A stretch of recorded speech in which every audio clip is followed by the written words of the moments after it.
Mwanamke hapaswi kutoka kwenye nafasi ya kwake ya usaidizi kwenda kuwa kwenye nafasi ya kichwa ya kufanya maamuzi.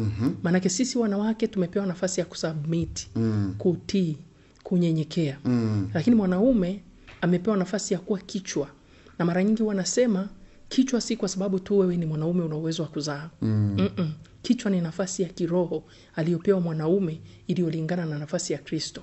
Kwa kama mwanamume ili aweze kumudu nafasi yake, ndio maana kabisa huwezi kuoperate kwenye hiyo nafasi ukiwa nje ya Kristo. Kama ni Mkristo, lazima usimame na Mungu, uwe na mahusiano mazuri na Mungu, ili ile mamlaka ya kiungu iweze kutenda kazi ndani yenu. Kwa sababu kuna utiisho unakuwepo kwa mwanamume automatic. Kuna kitu cha kiungu ambacho Mungu amekiweka kwa mwanamume. Lakini kwa sasa hivi, kwa majira tuliopo ya nyakati hizi, wanaume wengi wametoka kwenye nafasi. Sasa kuna kuwa na mbadilishano wa nafasi kwenye ulimwengu wa roho. Kwa ule mbadilishano wa nafasi ndio unaleta shida kwenye familia nyingi. Kwa mwanaume akitoka kwenye nafasi, mwanamke akikava nafasi zote, shida lazima iwepo. Kwa hiyo ili kuepusha hivyo vitu, lazima mwanaume asimame kwenye nafasi yake.